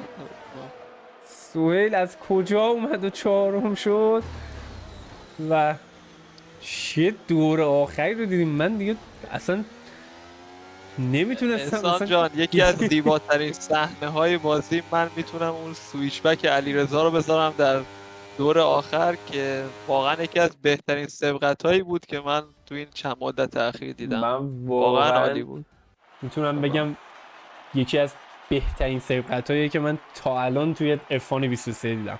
تمام لیگ هایی که خودم واقعا شرکت کردم، تمام لیگ هایی که حالا لیگ خودمون که ریس هایی که گزارش کردن، حتی ای اسپورت هم سبقتی که علیرضا گرفت عالی بود. 3 نفر رو سویچ بک کرد. یه چیز خارق العاده است این قضیه. تبریک به تیم آلفا تاوری که واقعا 2 تا راننده‌ای دارن که واقعا حضورشون باعث افتخاره. واقعا خیلی ترکوندن کارشون علیرضا. درسته. یعنی 2 و نفر اگه ترکوندن. با اون همه بدشانسی برگشت و اون جایگاهی که لایقش بود رو پس گرفت و بدشانسی که حسام آورد. بله و فست اسلپ رو هم من برای گرفتن. سهیل یه خیلی تک امتیاز خوشحالم. دیگه. برای سهیل خیلی خوشحالم که تونست یه کامبک خیلی خوب بزنه. سهیل تبریک میگیم بهش. فوق‌العاده بود و من اصلا تا اون لحظه که گفتی باورم نمیشد سهیل از کجا اومد که 4م بشه. اصلا کجا بود سهیل که بخواد اینقدر بچه‌ها پنالتی داشتن به خاطر ترک لیمیت و پنالتی آخرم آروین تو پیچ آخر گرفت. و البته من به نظرم فردا روز شلوغی خواهد بود در اتاق داوران. از اون روزاییه که قرار بحث زیاد باشه سر این صحنه‌ها. و چه مسابقه ای بود اینجا. علیرضا مسابقه پرحاشیه‌ای بود. 30 ثانیه پیش گیف فرستاده تو گروه و گیفیه که یه چیزی داره گریه میکنه، ناراحت قطعا که بازی رو هم ببندیم که بتونیم با بچه‌ها مصاحبه داشته باشیم. علیرضا دمت هم گرم با ما همراه بودی و مرسی از شما حسن جان، خسته نباشید. زنده باشی. چه ریسی هم بود، واقعا چه ریسی بود. از اون ریسایی بود که به نظرم همه جور اتفاقی ممکنه توش بیفته و من برم اون ور دیگه آماده شم با بچه‌ها مصاحبه کنم و بله. شبتون بخیر. خدا نگهدار. شما هم بخیر. خدا نگهدار. خیلی خوب دوستان، برگردیم اینجا با شما عزیزان دل. همه جور اتفاقی افتاد توی این دور آخر و اصلا من نمیدونم چی بگم. من دیگه گلوم واقعا نمیکشید واکنششون بدم به یه سری از اتفاقات، به خاطر اینکه خب میزان اکشنی که تو این بازی اتفاق میفته خیلی بیشتر از دنیای واقعیت. معمولا تو واقعیت یه ماشین با یه ماشین درگیری رو به وجود میاره و حالا رد میشه، ولی دیدیم امشب اصلا این برنامه نبود توی بازی و بچه‌ها خیلی نزدیک بودن. خسته نباشید به شما عزیزان هم میگم. امشب یه سری خب به حال مشکلات سر اینترنت بود دیگه، واقعا نه دست منه نه دست بچه ها مشکلاتیه که دیدید لفت میخوردن جوین میشدن، لفت میخوردن جوین میشدن. فقط میتونیم امیدوار باشیم که شرایط بهتر شه طی چند وقت جلو و میگم آماده ایم که با 2-3 نفر اول مصاحبه کنیم. امیدوارم ریس جذابی باشه براتون. بچه ها میتونید تکرار ریس رو در کانال یوتیوب PFL ببینید، لینکش تو دیسکریپشن هست، میتونید برید نگاه کنید. چه این مسابقه رو چه مسابقات قبلی به صورت کامل قرار داره اونجا تمام مدت استریم، و این مسابقه هم خب طبق روال عادی پنجشنبه ساعت 8. یه مثلا با اون ماشینا با هم مساوی می بودن، اگه اینطوری بود قطعا انقدر مسابقات جذاب نمیشد. ما میدونیم و خود بچه ها هم میدونن که کیا سریعن. مثلا مهدی خب به نظر من جزء دوراننده سراننده برتریه که توی ایران هست و خب قاعدتا تمام لابی رو میتونه شکست بده. ما همین الان ماشین کند رو بهش دادیم، یه 10 کیلو بنزین هم اضافه میذاریم تو ماشینش که فقط کنترل بشه و اینطوری بتونیم مسابقات جذابی رو داشته باشیم و ما با نفر سوم که حسام باشه بتونیم مصاحبه کنیم. حسام جان سلام علیکم آقا. سلام بر شما. خب یک لحظه به من اجازه بده که من اینجا پنل رو اوکی کنم. اگه دوست داشته باشی میتونی دوربین تو هم روشن کنی، اگه نه هم که دیگه تصمیمش با خودته. نه. آقا شانس بله. برده رو داشتی ها، ولی بله. نشد و یه جورایی گیر کردی توی اون اتفاقات آخر مسابقه. ما رو ببر چی بله. شد اصلا اون قسمت آخر و اصلا یه وضعیتی بود، چه اتفاقاتی داشت میافتاد؟ والا من با بهادرینه داشتم میرفتم با مهدی اینا تو 3 ثانیه مهدی هم بودم. زمانی که سیفتی اول من اومدم برم تو پیت، سرعتم یکم زیاد بود، خوردم به مهدی، بالم دمیج شد، من نتونستم بالم عوض کنم. اومدیم بیرون، مهدی 3 ثانیه رو انداخت، منم با بهادر داشتم میرفتم. بعدش که سیفتی اومد دوباره رفتم پیت بال عوض کردم، دوباره خوردم به دیوار و دوباره با دمیج خورد. و بعدش دیگه از اون جریانات اومدیم بیرون سالم و سوم شدیم. آره.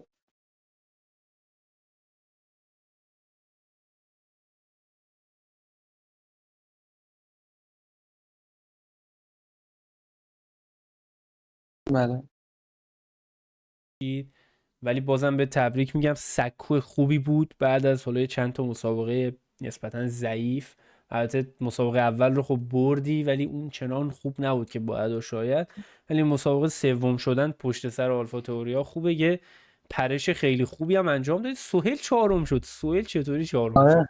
این من برام ام. واقعا جالبه که سهیل چطوری چهارم شده. و کلا حالا نظرت چیه؟ آیا میتونید آلفا تئوریا رو بگیرید یا نه به نظرت همون رتبه دوم و سوم کافیه؟ حالا اگه بگیم میگیریمشون یکم اعتماد به نفس بالا میخواد، ولی ایشالله که میگیریم ایشالله. بله همین ذهنیت رو هم باید داشته باشی. من ازت خدافظی هم میکنم. اگه چیزی هست بخوای به بچه ها بگی حتما میتونی استفاده کنی از موقعیت. خسته نباشید. مرسی، ممنون. زنده باشی. شب شما هم بخیر. شب شما بخیر. خب ما اینجا یکم تنظیمات رنگمون به هم ریخته بود دوستان. هنوزم خیلی تنظیمات رنگ درستی نیست. اون نفر بعدی رو هم اینجا ما بیاریم که علیرضا 44 با هم دیگه دارن. بذار اصلا ما میریم تو وایس چتشون چه کاری.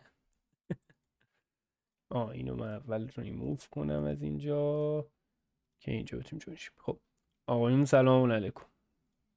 آقا سلام. آقا چه اتفاقاتی افتاد؟ و حالا اول با علیرضا صحبت میکنم بعد با مهدی. علیرضا یه دونه به قول حالا خارجی‌ها ترن هوایی تور بود مسابقه برات. دیگه این بدشانسی این اینترنت ولکنه ما نیست دیگه. حالا آره امروز خیلی پیست نه 30 خوب ثانیه بود. طول کشید دوره بیام، 30 ثانیه طول کشید دوره بیام ببینم 14 هم نمیدونم چه جوری اینقدر توسط AI عقب افتادم. نه به خاطر اون نبود، به واقعا خاطر این بود که شما از 3 دور قبلش ننوشته بود که لف خوردی، ولی توی 3 دور شما 10 جایگاه از دست دادی و اصلا به خاطر اون 30 ثانیه عجیبه. من برای همین یه اینوایت هم بهت دادم قبل از اینکه لف بخوری، دقت کن. من دستت خورده. نه من اینوایت هم ببین دقیقا برای هنوز این بود. مهدی اینا عقبم داشتن میومدن. یعنی توی یه مهدی هم ثانیه تو رو بود میدید. مهدی. آره یه چیزی بود که اینترنتی دیگه همه جا میبینیم، یعنی توی اصلا فیفا، اون چه میدونم مسابقات کالاف، عجیب. همه نمی‌دونم جا والا. داره باشه. ولی بازم خیلی ریکاوریت عالی بود و یه سبقتی گرفتی خیلی قشنگ. 2 تا سبقت گرفتی خیلی قشنگ. یه دونه روی نمیدونم کی بود، یه پیچ 6 از بیرون، فراری بود. آره فراری فکر کنم، کازم بود. و یه دونم اون سویچ بکی که دور آخر کردی، 3 تا ماشین رو رد کردی با یه سویچ بک و عالی بود واقعا. آره. اه، سعیام میکردم برگردم دیگه. خیلی خوب بود. آه. و مهدی هم خیلی هستش ممنون. فکر کنم. مهدی جان هستی؟ آره اصلا خسته نباشی احسان جان. زنده باشه زحمت آقا. دیگه کشیدی. بردا رو داری میگیری و میبری دیگه، بذار به بچه هم یه چیزی برسه به حال. ولی حقیقتا که پیس علیرضا که خیلی بهتر بود این ریس. اول ریس هم جدا داشت میشد از هم، ولی خب بعد شانسی آورد. بعدش که لفتم خورد ای آی نشد، مستقیم رفت تو جاده خاکی، اون پیچی که همیلتون کرش کرد. بعد خیلی تایم از دست داد اونجا. یعنی ای آیش رفت اونجا، نمیدونم فاز ای آیش چی بود، ولی خب خیلی بد شانسی آورد. ولی واقعا عالی بود، رانندگیش تونست برگرده. دمش گرم واقعا. ریسش عالی بود. تو هم یه پنالتی خطری رو داشتی و حتی میگم همه، یعنی تا اون لحظه آخرم شانسشو داشتن فقط 3 ثانیه ایت باشن و ببرن. منتها انقدر اون پشت یه دفعه شلوغ شد بین آروین و علیرضا و حسام و بهادر و سامان و سهیل، اونجا 5-6 نفر رفتن با هم دیگه تو یه پیچ و اصلا یه دفعه در رفتی و همون باعث شد که دیگه ببری. بهت هم تبریک میگیم. این ممنون، سلامت اگر باشی. اشتباه نکنم بذارید ببینم، وگاس رو که بردی درسته آره. با پنالتی، قبلی رو هم که بردی مونزا رو و این یکی رو هم بردی.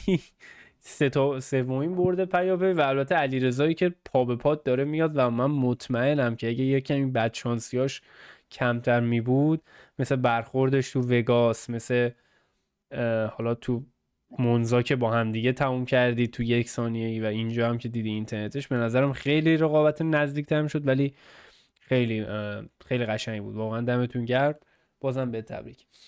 ممنون. سلامت باشید، موفق باشید. زنده باشی. میبینمتون در حالا ادامه شب. خب دوستان، من یه نفری که میخوام باهاش صحبت کنم سهیله و حالا با توجه به اینکه امیر امشب نیست، ما میخوایم با سهیل صحبت کنیم ببینیم چی شد آقا اونجا، چه اتفاقی افتاد. من سهیل رو تلاش دارم موو بدم ولی موو پیدا نمیکنه. سهیل جان. الو. الو سهیل جان سلام. الو.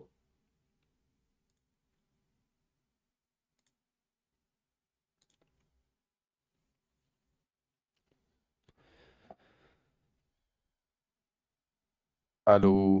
الو سهیل جان. الو. الو صدامو داری سلام. احسان؟ آره الو. آره الو الان صدا تو دارم. سلام. سلام، خوب آقا ما هستی؟ حالت دوباره خوبه؟ زنده باش. ما امروز که دیگه میدونی اینترنت ها دوباره خراب شد و همینطوریه، این برام بر میشه. من آره دیگه افتضاح بود. با توجه به اینکه امیر نیست گفتیم شما بیا. آقا چی شد که شما سوم سلام. چهارم شدی؟ سلام، خوب آقا هستی؟ ما ببین دوباره والا من زنده رو باش. ما استراتژیم امروز خیلی که کار کردم. یعنی اولا که خسته نباشی اصلا، شبت بخیر. خسته نباشید میگم بهت. واقعا تقریبا فکر کنم 1 ساعت و نیمی استریم کردی. مطمئنم خیلی خسته ای الان.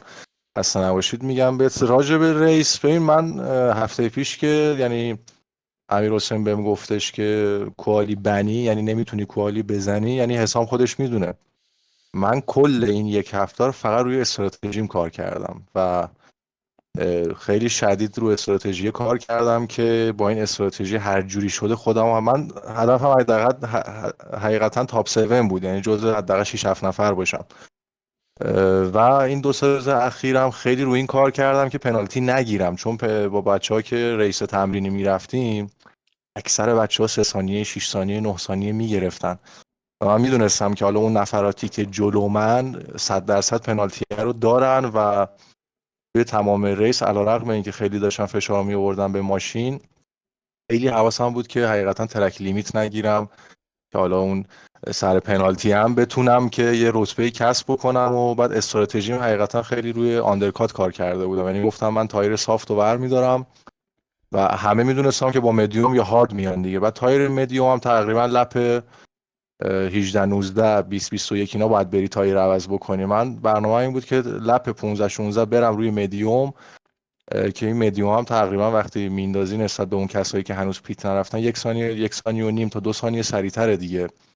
و گفتم که آندرکات سنگین بکنم که همین هم شد. یعنی من نفر 12 بودم و رفتم پیت، اومدم نفرات جلویی که رفتن پیت من 7 تا رده گرفتم همینجوری، یعنی اومدم نفر هفتم که دیگه نفر هفتم بودم و فست استپرم زدم تا یه جایی دستم بود و دیگه اونجا درگیر نداشتن باتری شدم که باتری نداشتم و بعد آریان خیلی داشت اذیتم میکرد که دیگه دیدم باتری ندارم، گفتم بذارم رد شه. بعد عابد پشتم بود. حالا ما رو ببر به من مطمئنم حالا میدونم واقعا باحاله، ولی میخوام اون لحظه آخر ببینم چی شد، یعنی چندم بودی که با پنالتی ها یه دفعه جامپ شدی رو چهارم. ببین این برای من من جالبه.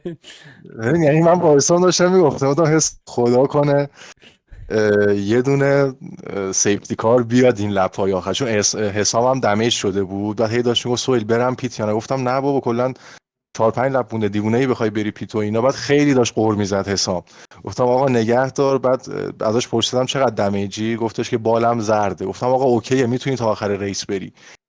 بعد آقا همین که داشتیم صحبت می‌کردیم یهو سیفتی کار اومد. ببین یه جوری منو حسام ذوق کردیم، چون من که پنالتی نداشتم. بعد قبل از اینم که سیفتی کار بیاد من نفر 8م بودم. بعد سیفتی کار که اومد من از اون نقطه ورودی پیت لین رد شده بودم و اونجا هم باز یه 3-4 تا رده من از دست دادم، چون باعث شد که من لپ بعدی برم پیت و اونایی که لپ قبلی رفته بودن پیت افتادن جلوی من.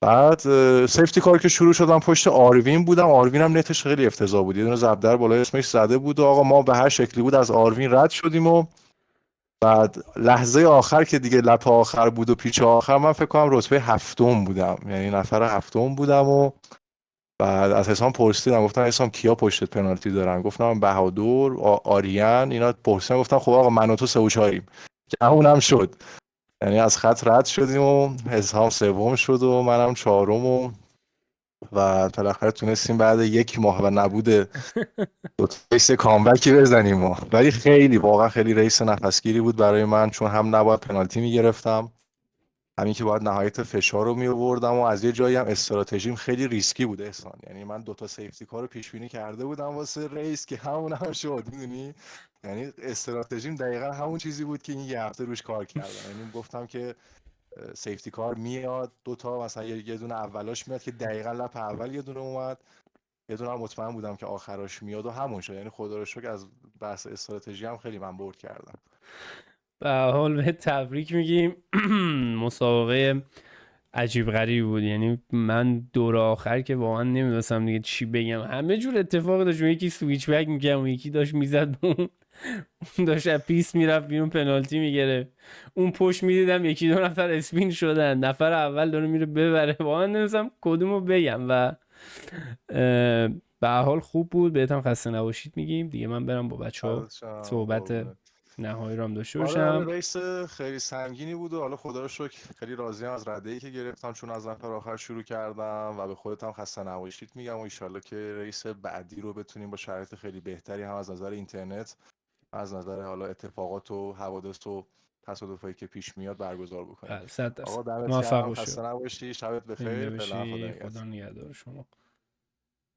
خب دوستان عزیز، رسیدیم به انتهای استریم.